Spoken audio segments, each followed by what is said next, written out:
Tom here, Flip Anything USA. I'm actually heading over to one of my buildings. It's what I call a flex space, about a 20,000 square foot building. I thought I'd just go ahead and explain what flex space is for those of you that don't know. It's kind of a cool, kind of a hybrid space in as much as it can be utilized for more than one kind of client. It's usually not perfect for industrial, at least heavy industrial, and it's usually not perfect for office, but it's flexible. You could go either way. And so it's really an ideal property, and it's something I own a lot of actually, because the versatility is what really saves you. I'll give you an example. The building we're heading toward right now, concrete tilt up. I think it's 85 feet by 225 feet as I remember.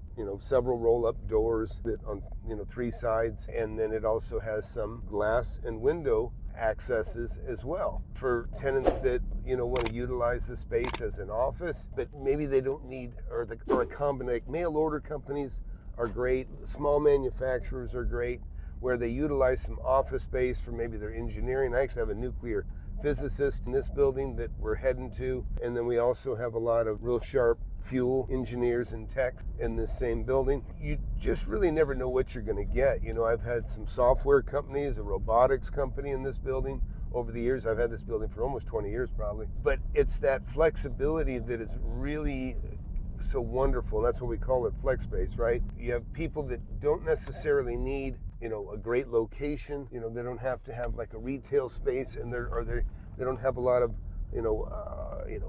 visitors, so the office is not that important. They're not trying to impress anybody, but they're more about work and software and engineering, getting the product out if they're a small manufacturer.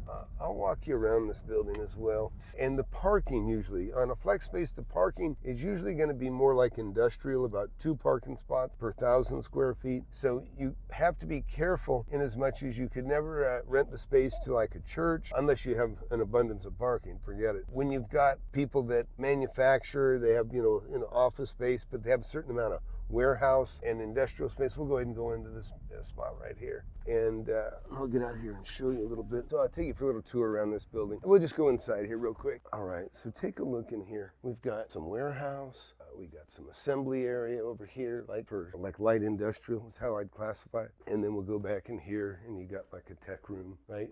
In other words, not heavy on people, not heavy on desks. And then you can, there's a little administration, copier, server, that sort of thing. Go in here, you've got a little office again, little payroll department. Again, got a small business that manufactures, that does a certain amount of warehousing, a handful of employees, got another little office in here. You've got a little break room, right, for the people that maybe do the assembly and, all the different parts that make up a small business like we have all over this country. But the space that mirrors this space that you see right here, it's similar. They're not as product heavy, but what they do have is a lot of engineering. There's plans and drawings and stuff all over the place. And that, I might have another one. I remember I had some sort of green company that what they concentrated on was making things, just super efficient, insulation wise. And so like as you go back in this building, like say, got different doors here. We got a photography studio. We got a big engineering firm down this way. I'm not even going to bother them.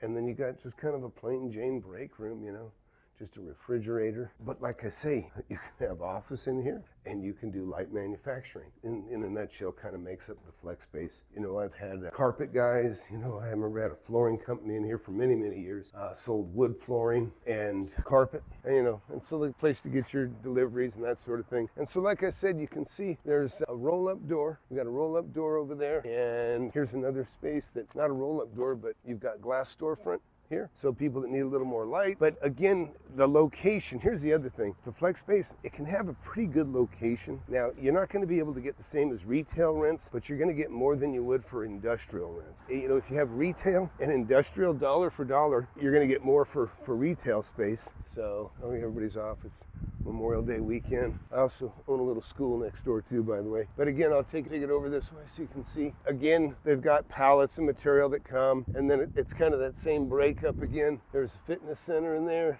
They're actually not there anymore. Photography, but again, storefront, and the parking is not real heavy. It's about 2 parking spots per 1,000 square foot, which fits the industrial. But because it's a flex space, well located, I get more of that office and engineering type firm, which is desirable because it pays more than industrial. It pays more than warehouse space. So anyways, and you know, like any space, you know, these still, you know, you're going to use a triple net lease, and you're going to, you know, you charge them as the taxes go up on the building and that sort of thing. In fact, I'm reminded there actually used to be a small massage practitioner that worked out of the back there. There's 2 massage practitioners. And so it's all over the place, right? So I said nuclear physicist, a flooring company, machine shop, small manufacturing, fuel techs, engineers, robotics, you know, all of that. Anyways, just want to share with you a little bit about what a flex space looks like. And again, you can see concrete tilt up, ceilings on average about 10 foot to 12 foot in some spots. Depends, might put a drop ceiling in if for somebody that needs a little more of the office look, put some fluorescent lights, where somebody else, like the flooring company, they preferred the higher ceilings.